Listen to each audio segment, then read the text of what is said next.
No, I'm not.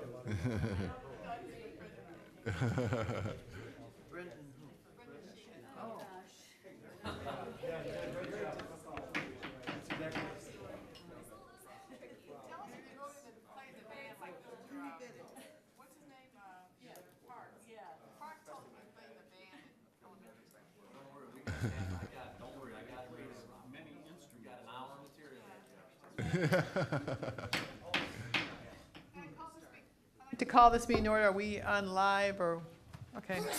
I'd like to call to order the Cuyahoga County Council special meeting for Thursday, July 17th, 2014. Madam Clerk, will you call the roll? Calling the roll, Mr. Jones?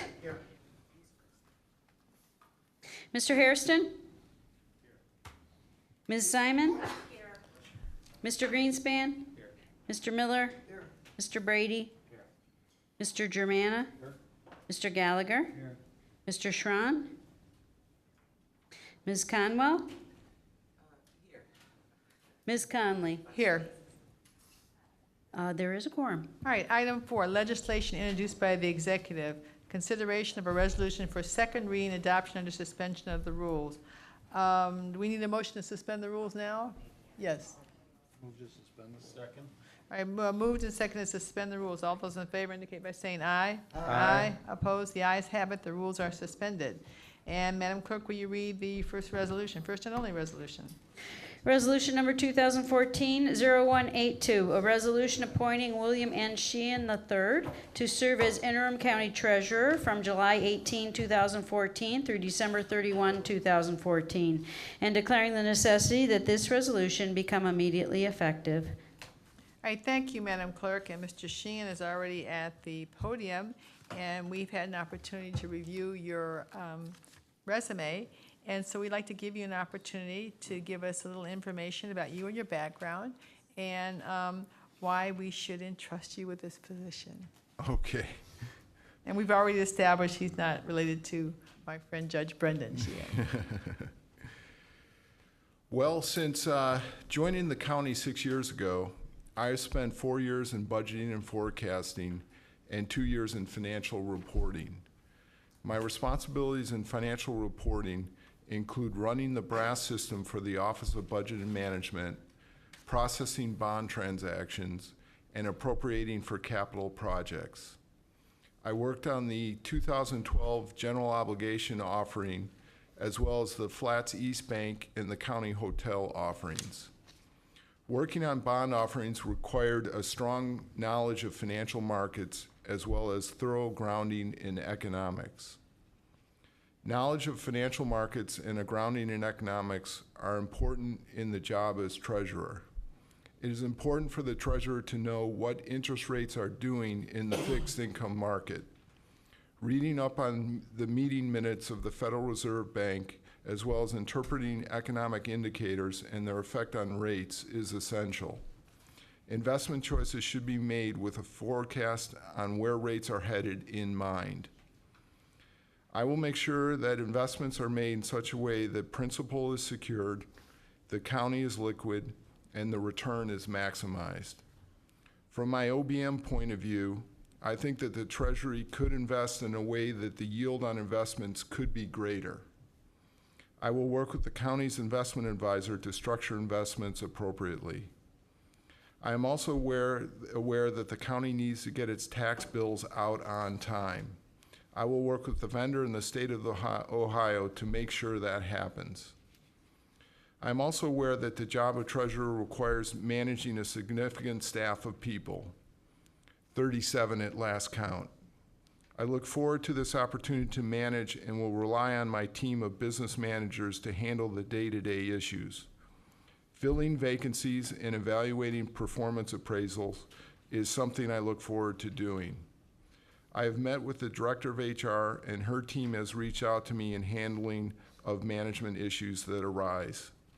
I plan to use HR as a resource when it comes to managing the people in the department. Finally, I realize that tax collection is oftentimes the only impression of the county that the public has. I will work hard to make sure that people are served properly with dignity and respect. Customer service will be an important priority in my job. In conclusion, I'm grateful to the county executive for appointing me to this position. I will work hard to make the Treasury Department one of the top departments in the country.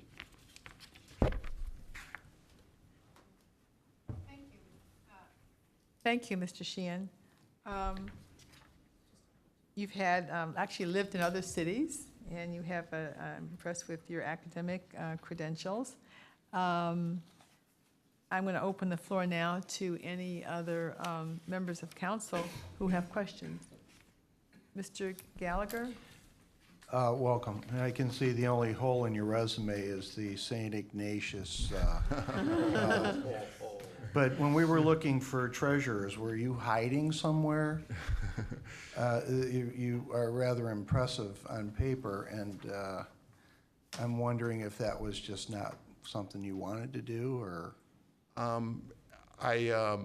didn't think of doing it until Mr. Fitzgerald contacted me, and that stimulated my desire to try something new and to step up into a senior level position. Thank you. Mr. Sheehan, I know your home address is blacked out intentionally, and I'm not asking you specifically where you live, but what part of the county, or do you live in Cuyahoga County, or what part do you just generally? I do. I live in Westlake. Okay, I'm a West Sider. okay. Anybody else? Any other questions? Ms. Simon? So my question is about your English major. How did you go from English major immediately into investment banking? Well, I don't want to sound arrogant, but at Princeton University, it really doesn't matter what you major in.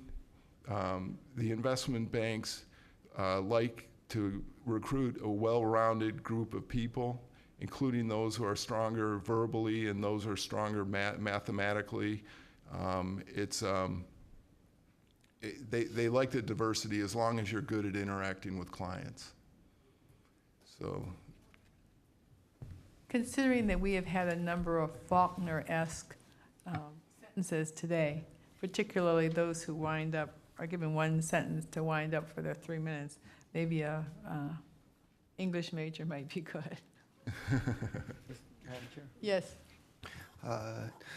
First, I'd like to congratulate you on being recommended for appointment for this very important position, and to ask if you could tell us a little bit about what you think you could accomplish for the office of treasurer, and what changes you would try to make, particularly in the 5.5 months that this particular interim appointment extends for. okay. The first priority I have is to get the tax bills out on time. And that is something I'll work very diligently at doing. The second thing is I'll try to improve on customer service to make sure that the public is being served properly, that our staff is courteous and respectful, and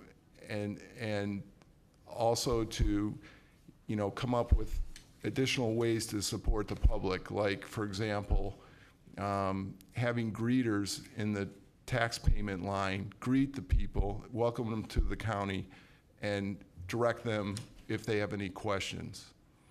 The third thing that I would try to do is try to move the investment policy of the county into a little bit more risky position. I know I said risky, that's not to raise eyebrows, but I was thinking that we could invest out on the curve a little bit longer to improve the yield on the portfolio of the Treasury. Finally, if possible, if I have time, I would also like to investigate using technology to streamline the office. I have to get into the office to figure out how that would work, but technology can also result in better customer service. And I said finally, there's one other thing. The municipal infrastructure project, which I think you've already been privy to, I will try to see that through so that we can start buying bonds from our brethren municipalities. Mr. Greenspan? Great, thank you. I too come from Troy University. We have the same problem. All these employers just knock down our door. We're also known as UCLA, Unknown College in Lower Alabama. But you hit on two of my hot points, and one of the, two of the things this committee, well, the Finance Committee struggled with was the delay of the property tax bills. And we talked about two issues, and you hit on both of them, so I'm glad you did. Number one, obviously, make sure the property bills go out. Accuracy is obviously number one, make sure they go out on time. And on time for this county is not the statutory on time as we know, because we have a history of sending them out before year end. So homeowners can take advantage of the tax benefits of paying in 2014. And the other issue is customer service, and you hit both of those. You're in a tough situation. We talked about this. You'd be in office for less, for 5.5 months. With a large learning curve as well as a large operations to manage. So, I don't see anything in your resume, obviously, and your background speaks for itself. It's just, it's a tough slug. So I would encourage you, and I feel comfortable in talking with you, that you have the horsepower and the bandwidth to at least see through the next 5 months, and we'll see what happens from here with the next executive. Okay, great. Thank you. I appreciate that. Any other questions, Mr. Hairston? Mr. Sheehan, I was looking, reading along with you into your background. Very impressive. I echo Councilman Gallagher. When it comes to financials, you are the man. But this office also requires a treasurer to be responsible for management and supervisory role as well. I understand that we have business managers and other folks who can help you with the day-to-day, but what experience do you bring from the management and supervisory point that can help move this office in another direction? Well, in my current role as Senior Financial Reporting Administrator, I actually have to administer the BRASS system to the department. That means reaching out to the analysts, asking their questions, troubleshooting BRASS, answering questions like, how should I handle this? What kind of, what should I use? A 1-year trend, a straight line, a 2-year trend, whatever. So I'm pretty used to working, although I wasn't their supervisor, I'm pretty good at managing people in a quasi-supervisory role. I also have, when I was budgeting for the county, I was responsible for reaching out to agencies to bring them along in the budgeting process, to give them their budgets and explain things in detail to them. That required some management skills as well. And finally, when I was working at Charter One Bank, I did manage one individual while I was there.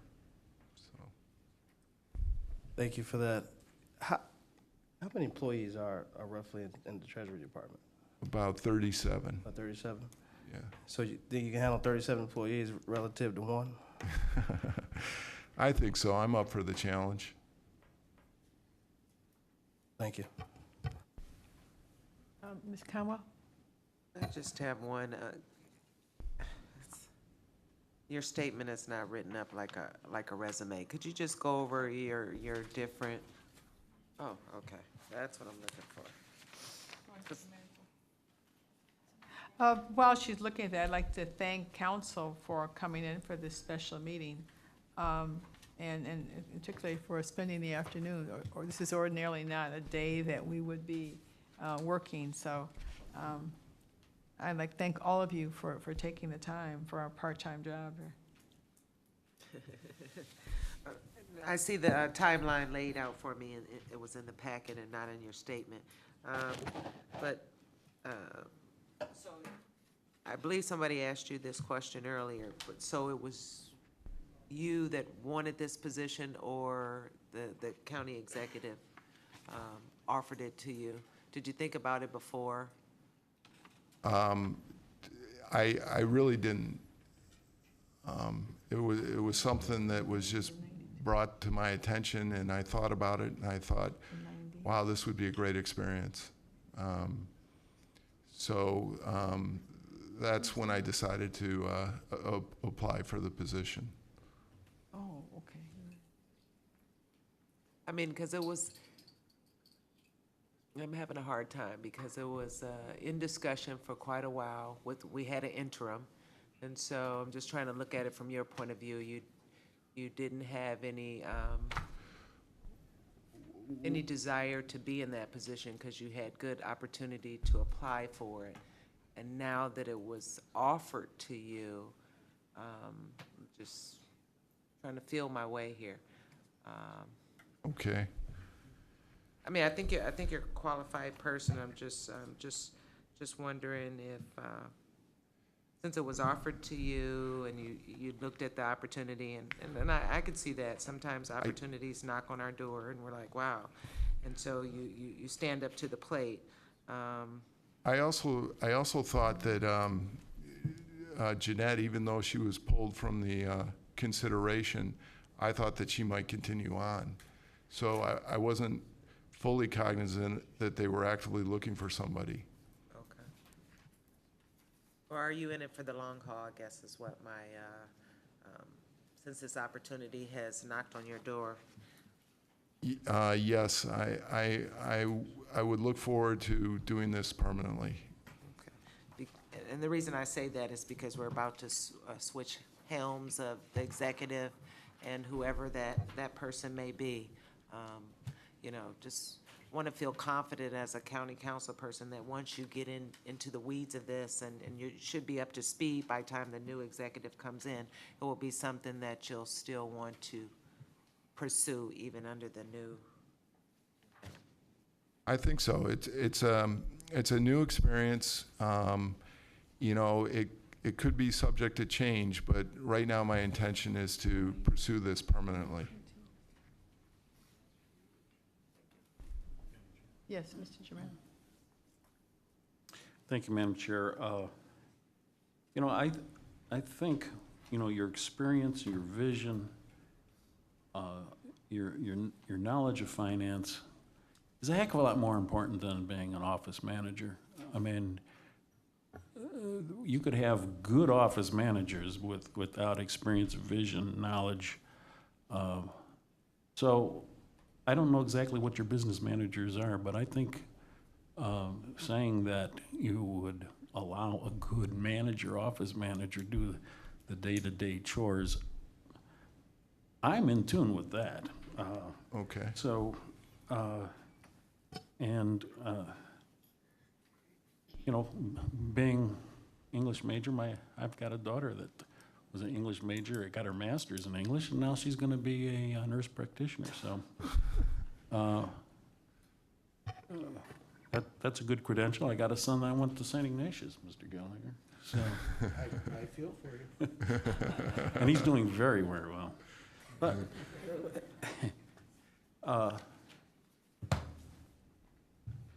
you weren't even looking at me, but my eyebrows went up when you said risky. But I understand what you meant, and what you really meant to say is a little bit more liberal approach to investments, not risky. Yeah. Or aggressive. Well, I should have said assuming a little more risk instead of risky. Exactly. Yes. So, because my eyebrows went up when you said risky. But I understand it, and I appreciate you having some vision on that, and perhaps we're missing the boat on being not more aggressive but still safe. Thank you. You're welcome. As I said before, this matter was somewhat time sensitive because we only had until tomorrow to fill the position of treasurer. Otherwise, the treasurer's position would be vacant, and we couldn't have a county without a treasurer. So are there any other questions? Madam Chair, Mr. Jones? just curious, between '06 and '08, you were in business appraisal. You started your own business appraisal business firm. Yes, I did. I pursued certification with the Institute of Business Appraisers. So I took classes, and I also passed a written exam, and I submitted two appraisals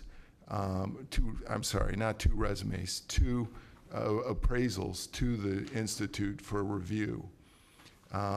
It was about that time that I decided that I didn't like the risky nature of being your own boss, especially in a market like Cleveland, where there are a significant number of appraisers out there, and there's not that much opportunity to garner new clients. So I made the decision to become a public servant, to go back to work. I think I'm more comfortable. I sleep better earning a paycheck instead of having to, worry about that every day. I was wondering if there was any, in '07 was the foreclosure crisis, and we know that impacted the home values. I don't know if it had any impact on the businesses that you determined valuation for. If there was any influence, were you influenced at all in your business as a result of that foreclosure crisis? No. Push you back to public service, or did you see out? I really wasn't affected by the economic environment that was occurring at the time. It was more of a personal choice. Okay. It's something that I tried, and it didn't really make a lot of sense for me. So it was a personal decision to enter the public servant role. Thank you. You're welcome. Any other questions? All right, the vote will be to appoint Mr. Sheehan as the interim, to appoint him as treasurer for the term that will expire on 12/31/2014. Are there any other questions or discussions? All right, all those in favor indicate by saying aye. Madam Chair, you need Oh, a do I need motion. I'm sorry, is there a motion? All right, it's moved by Mr. Gallagher and seconded by Mr. Jimana. Is there any discussion now? All right, all those in favor indicate by saying aye. Aye. Opposed? The ayes have it. Congratulations, Mr. Sheehan, and we look forward to working with you. We Thank also you. appreciate your candor. Now, don't run away too quick. Jean, you can run away, but Jean has wants to list some items of when our meeting time. Yes, as everyone knows, there's been difficulties with the sworn in? transition to our Outlook system. And so we don't know exactly what you all have been getting or not getting on your calendars and in your emails. So I just wanted to announce that. On Monday, July 21st at 1 p.m. will be the Finance and Budget Committee meeting. On Monday, July 21st at 1:30 p.m. or thereabouts, depending if Finance and Budget needs a little more time. But we have scheduled a committee of the whole meeting, and that's regarding the extension of the bed tax. Tuesday, July 22nd at 2 o'clock. We did send out the notice that the committee of the whole meeting would be at 1 o'clock, but we're going to send a revised notice tomorrow to include the two charter amendments that were not discussed today. So you'll get an Outlook appointment plus the revised agenda for committee of the whole, Tuesday, July 22nd at 2 o'clock. And then also, Mr. Frangos and Nate Kelly will be giving a presentation about the demolition fund at Land Bank. And then Tuesday, July 22nd at 5 o'clock is the regular council meeting. And at the very end, the law department has requested just a short executive session regarding pending litigation. So that's where, 10 minutes, 10 that's all the meetings as we know of them right now. So if you please check your calendars or mark them or look for our notices, we'd appreciate it. What was those 2 dates before the 22nd? The 21st at 1 o'clock, Finance and Budget. The 21st at 1:30, Committee of the Whole, and that's the extension of the bed tax. And Tuesday, maybe we should bring some snackies between the whole committee of the whole and. Harrison's a low man, the 2 totem o'clock, pole, he Committee can of the bring Whole. them. All right, anything else for the good of the order? All right, we stand adjourned.